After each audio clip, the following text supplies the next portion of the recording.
Un formateur, une formatrice, un animateur, une animatrice, un professeur, une professeure ont à gérer des groupes et ils ont des perspectives, des objectifs d'apprentissage. Alors si je veux que le groupe qui m'est confié apprenne quelque chose, si je veux qu'il y ait un acte pédagogique efficace, je dois être attentif à trois éléments. Trois éléments complémentaires. Le premier élément, c'est la mobilisation. Il faut mobiliser les personnes. Le second élément, c'est la structuration des savoirs et des apprentissages. Le troisième élément, c'est l'accompagnement des personnes. Premier élément, mobiliser. Moi, j'emploie le terme mobilisation plutôt que le terme motivation parce que la motivation suppose que ça existe avant, que les gens sont déjà motivés avant d'arriver dans le groupe. Alors, il est possible que ça arrive, mais quoi qu'il en soit, la responsabilité du formateur, de la formatrice, c'est de mobiliser, c'est-à-dire de créer des situations qui suscitent l'engagement des personnes dans ce que l'on va faire ensemble et qui va leur permettre de découvrir un certain nombre de choses. S'engager, proposer une activité, méthodes actives donc, qui vont permettre de comprendre, de découvrir, de rencontrer des obstacles que l'on va surmonter, de découvrir des ressources.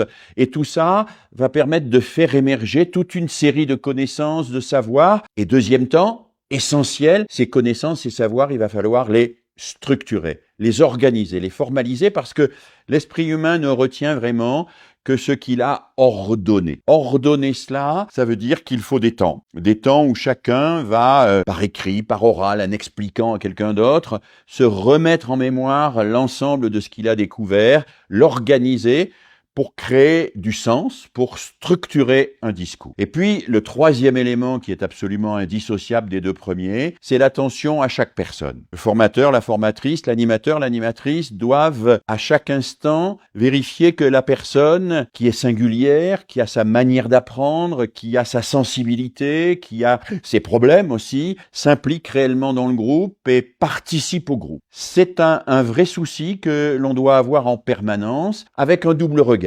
Regard sur chacun et chacune en tant qu'il a des ressources, en tant qu'elle a des ressources. Regard sur chacun et chacune en tant qu'elle a des besoins. Et je vais utiliser le groupe. Dans le groupe, on va faire en sorte que les ressources de chacun et chacune puissent bénéficier à toutes et tous et que par ces ressources, on puisse combler les besoins qui peuvent émerger chez l'un ou chez l'une. Donc voilà, mobiliser, structurer, accompagner, trois volets indissociables de l'acte pédagogique au service d'un apprentissage qui suppose bien sûr que l'on ait défini antérieurement ce que l'on veut transmettre, ce qui doit être l'objectif d'une séquence de formation.